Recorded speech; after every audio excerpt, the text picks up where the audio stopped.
Tantor Audio, a division of Recorded Books, presents Kick It, A Social History of the Drum Kit, by Matt Brennan. Narrated by Michael Butler Murray. Publisher's note. In this audio edition, you will hear references to figures and illustrations present in the print and ebook formats of the book. Introduction. I have been fascinated by the drum kit for as long as I can remember. When one day my primary school teacher asked the class to come to school dressed as our favorite character from a book, I decided to show up as the titular character from a children's novel called Who is Bugs Potter? I had one reason only. Bugs Potter was a kid who played the drums, and my costume therefore didn't require anything other than a pair of drumsticks. As a scrawny, bespectacled child with negligible skills in the art of self-defense, I knew my decision satisfied not only my survival instinct to avoid the unwanted attention a Gandalf costume might bring, but it also armed me with a means of persuading my mother to buy me my first pair of sticks. I couldn't yet articulate why I was so drawn to the drum kit. All I knew is that as soon as I became aware of this magnificent instrument, I was possessed by a deep and unexplained desire to make music by hitting things. In hindsight, I think of that pair of drumsticks as a ticket to somewhere more exciting, more full of potential than where I was otherwise in grade school. The drum kit represented a chance for me to walk away from an identity that others were carving for me and towards a new identity that I had chosen for myself. So began my life as a drummer.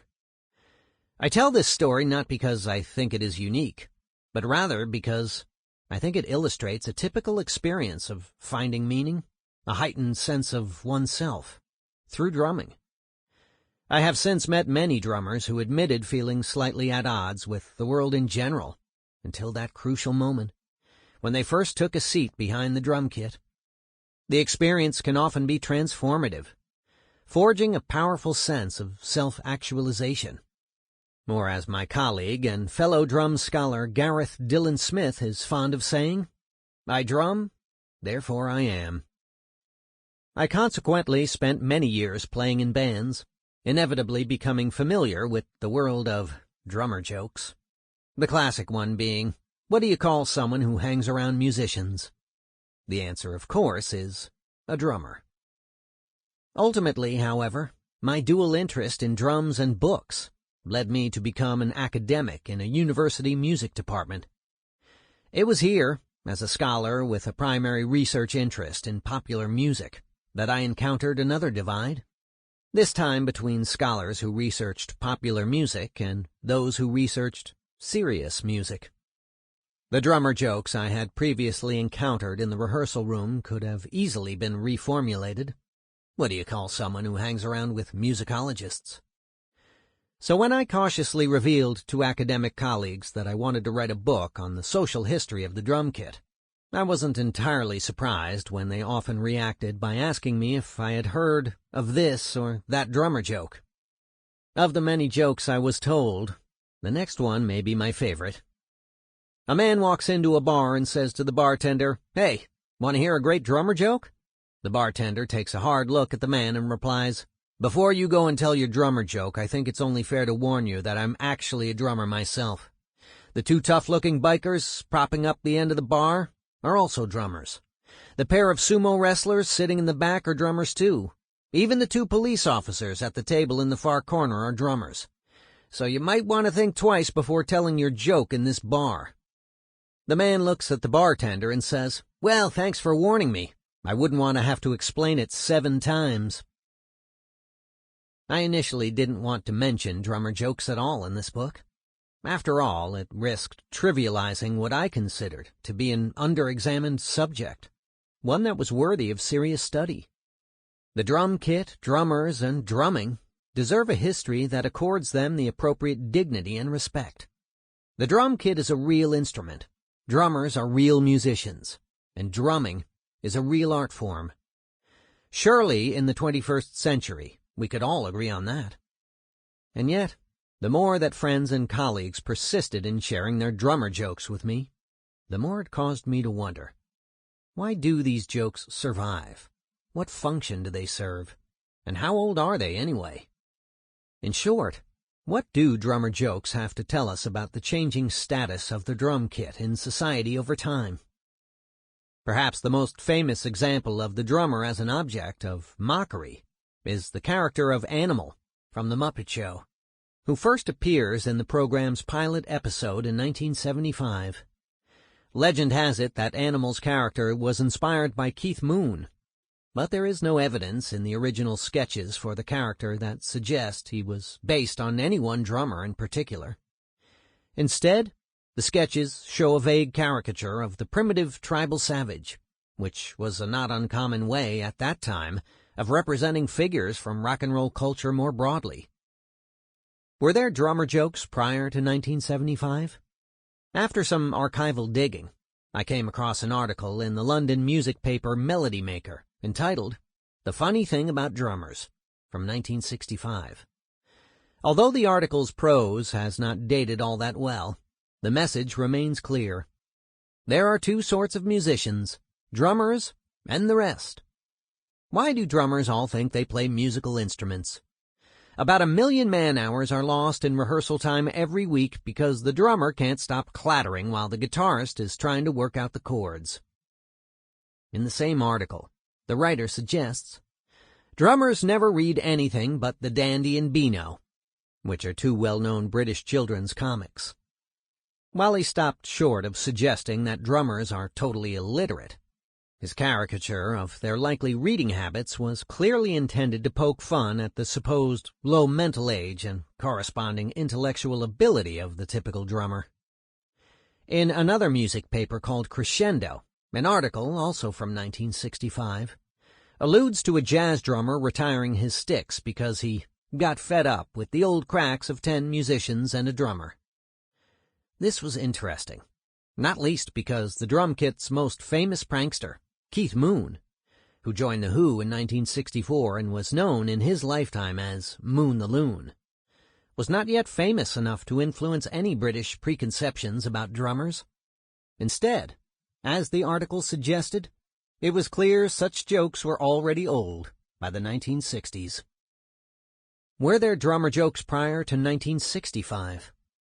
As I began to read memoirs of entertainers from the early 20th century's vaudeville era, I was intrigued to discover that drummers were routinely tasked with playing sound effects to accompany comedy and variety routines, as well as silent films, setting the drummer apart from fellow musicians in an orchestra. Joe Laurie Jr., an American vaudeville performer who wrote a memoir of his career on stage, described how, if a vaudeville act could afford one musician, it was a piano player. If it could afford 2 musicians, however, they added a drummer. The drummer was a very important guy for acts. He was made the butt of all the jokes. The single woman would make love to him, stroke his bald head, and leave lipstick on it after kissing him. Neither was this an isolated observation. Another memoir written by John Pearl Spears, a Massachusetts-based drummer active in the early 20th century, remarked that, in vaudeville it is always the leader or the drummers who get the kidding from the stage. Many in the audience take these talks seriously and feel sorry for the poor drummer, but I assure you, nothing is meant by it.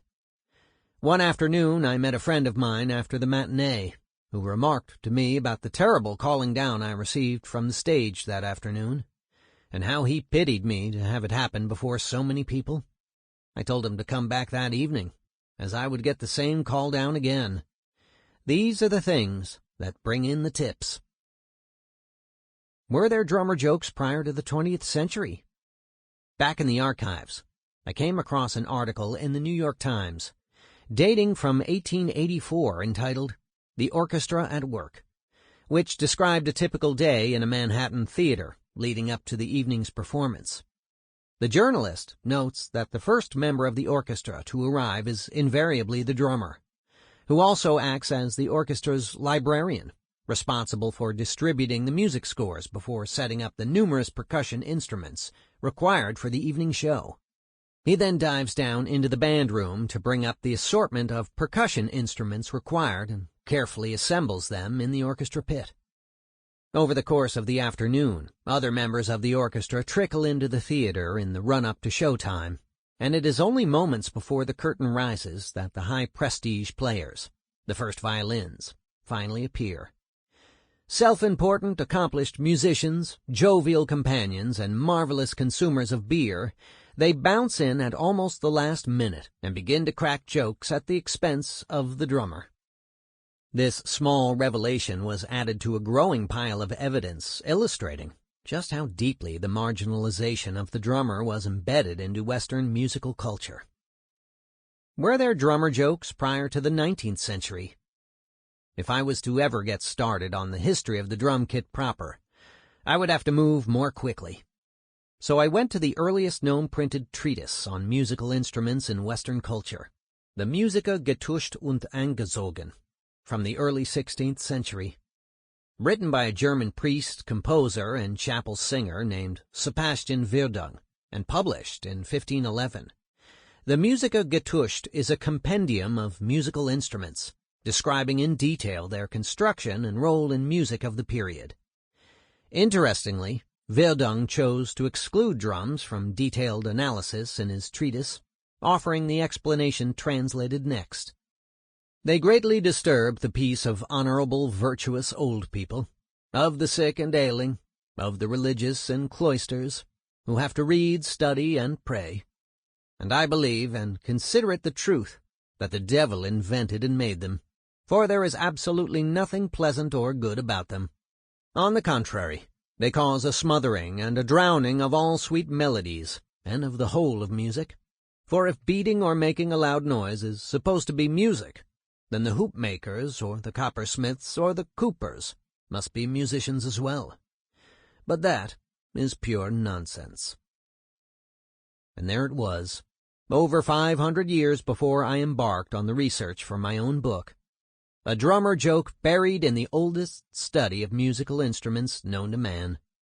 Verdung, it would seem, had a lot to answer for. Drummer jokes can be found across a range of documents in Western musical culture, and their punchlines hinge on stereotypes about drummers as musicians and drums as instruments. This is not to say that drummers are universally perceived as low-status musicians. One of the earliest journals targeted specifically at drummers is the Ludwig Drummer, published by the Ludwig Company as a way of promoting their instruments. In its spring 1930 issue, an article once again refers to the 10 musicians and drummer motif as an old saying. Then it goes on. But seriously, you know it's a distinction to be set apart from mere musicians. A drummer in a dance band can do more toward making or breaking things than a whole room full of saxes, trumpets, and whatnot. A drummer has responsibilities. Drums are the backbone of the band.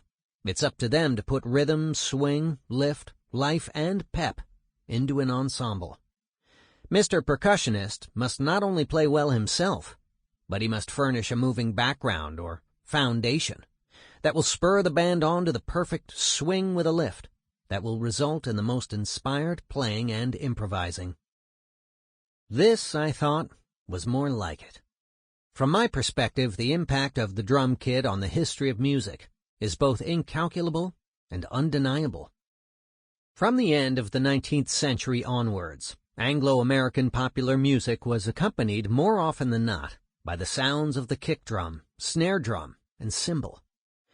As these percussive elements coalesced into a single instrument, the drum kit, they provided the pulse of popular music from the earliest days of jazz through to the chart pop of the present day. Whether played on an acoustic kit, synthesized, or sampled, the sounds of the drum kit have influenced almost every major genre of music from the 20th century onwards. The drum kit, therefore, made a tremendous impact on Western classical music as well, eroding as it did the established boundaries between high and low art. Similarly, the drum kit's presence was so pervasive that, for better or worse, it crept over time into indigenous genres where no drum kit had previously been used, From Brazilian samba to Ghanaian highlife to South Korean popular song and beyond. Despite this, the joke about hanging around musicians has never died. We've all heard it, or something like it, before. It presumably survives because it articulates a widely held, albeit exaggerated, conception of drummers as being something less than real musicians. Furthermore, my aforementioned colleague Dr. Smith has collected considerable empirical evidence, in the form of both interviews and surveys, that such stereotypes routinely cross over into drummers' everyday practices, learning, and identities. Drum kit players themselves sense they are perceived differently, and often as inferior, to other musicians by their peers. And this is where the joke becomes something more than that. If drummers and the drum kit have historically struggled for recognition as being proper musicians and a legitimate instrument, then researching the history of that struggle has potential to illuminate debates about what it means to be a real musician and play a real instrument, and how these definitions have changed over time. In short, it allows us to interrogate the social construction of musical value from the bottom up. I begin with the premise that the drum kit is a revolutionary instrument that has dramatically influenced global musical culture from its inception onwards. Whereas drums and drummers once existed on the fringes of a musical hierarchy enforced by the European classical tradition, bolstered by European colonial power, the rise of the drum kit and its infiltration into the music-making practices of myriad genres and traditions, crossing both ideological boundaries and international borders in the process, threatened to overturn antiquated ways of thinking about music and its value. At least in part, drummer jokes survive precisely because they represent a last-ditch effort among non-drummers to keep the drum kit from subverting deeply embedded hierarchies in music making. This book is about the dual status of the drum kit and drummers, their simultaneous marginalization on the one hand and centrality on the other, and how this dual status developed over history.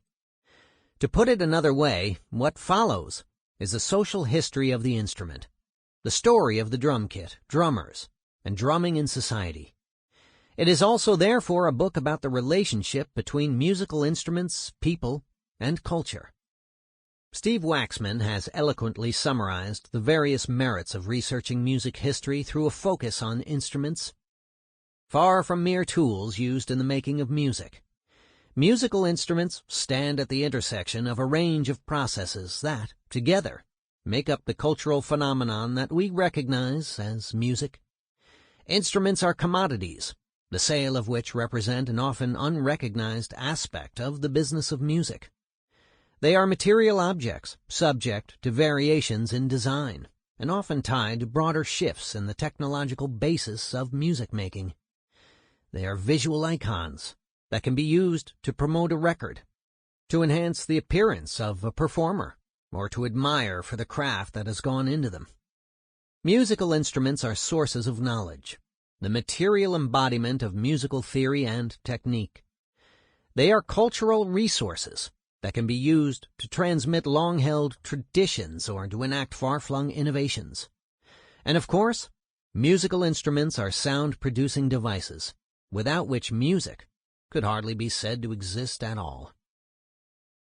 Similarly, Kevin Daw has shown how musical instruments create forms of meaning, changing soundscapes, affecting emotions, moving bodies, demarcating identities, mobilizing ideas, demonstrating beliefs, motioning values. And as Trevor Pinch and Karen Beistefeld have argued, the introduction of a significant new musical instrument into society provides a way of probing and breaching the often taken for granted norms, values, and conventions of musical culture. The drum kit is precisely such an instrument. The drum kit shaped culture, and culture shaped the drum kit. This is also to say that the drum kit shaped drummers, and drummers shaped the drum kit. It is therefore impossible to write a history of the drum kit without also writing the history of drummers, and the relationship between musicians and their instruments. This all provokes a series of questions. Who or what is a drummer? And how has this changed over history? How would musical history have been different if the drum kit had not been invented? What can the history of the drum kit and drummers reveal about how the meaning of everyday concepts, such as musician, technique, creativity, and authorship, have changed over history to the present day? Placing the drum kit, drummers, and drumming at the center of cultural history has the potential to illuminate a broad range of wider issues that are relevant not just to drummers, but to a much wider audience. To avoid disappointment, I must preface this book by noting that I have refrained from delving too deeply into the history of percussion instruments in general, since excellent reference books on this topic already exist. Neither have I attempted to write a comprehensive overview of the greatest drummers who ever lived, and I am already waiting for the inevitable feedback, read complaints, that I have scandalously overlooked drummers X, Y, and Z, who are without question the most important players to have ever pounded the skins according to one reader or another. This book mentions a lot of famous drummers, but not all of them, and that was never my aim. Indeed, there are several excellent books already published which skillfully pay homage to the canonical drummers of jazz and R&B, rock and roll, and the plethora of popular genres entangled therein. Finally, this book does not claim to be a consummate technical history of the nuts and bolts of the drum kit and cymbals as instruments and specific manufacturers as businesses. Once again, there are already several well-researched publications dealing with such matters, and if you are interested, then I highly recommend checking them out. I would like to take this opportunity to express a debt of gratitude to all the authors mentioned, many of whom are cited in this book. They are trailblazers in the drum kit's nascent body of literature and provided the foundation that made my own research possible. So now that I have cleared up what this book is not, one might reasonably ask what exactly my thesis is. This book is divided into 6 chapters, each exploring a different aspect of the drum kit and society. Chapter 1 traces the racist roots of linking drummers to primitive stereotypes and contrasts such representations against the cleverness of drummers that culminated in the invention of the drum kit at the turn of the 20th century. Chapter 2 examines the dismissal of the drum kit as a noisy instrument and shows how drummers, in fact, contributed to redefining the boundaries between noise and music. Chapter 3 reveals how, despite being sometimes mocked as musically illiterate, drummers developed new conventions of literacy while standardizing both the components and performance practice of their instrument. Chapter 4 compares the development of the status of drummers as creative artists on the one hand, and their role in providing the steady, repeating grooves that underpin popular music on the other. Chapter 5 discusses drumming as a form of musical labor, outlining the spectrum of jobs afforded to drummers, from session musician to rock star, and the problems of getting paid. Finally, Chapter 6 considers various attempts to transform and even replace the drum kit and drummers with new technologies, and how such efforts ultimately underscored the centrality of the drum kit as an indispensable part of the contemporary soundscape. In short, I believe that the social history of the drum kit as a modern instrument can be told as a drum-centric history of music as a whole, from the 19th century to the present. Drum-centric because the kit profoundly shaped this history, yet rarely gets credit for doing so. The drum kit is frequently described as a uniquely American instrument, but the real story is more complicated. The drum kit could equally be understood as a global instrument that, from the moment of its invention, fused contrasting musical traditions from multiple continents. The history of the drum kit is necessarily a musical history of the United States, shaped by the cultural currents ebbing and flowing across its borders.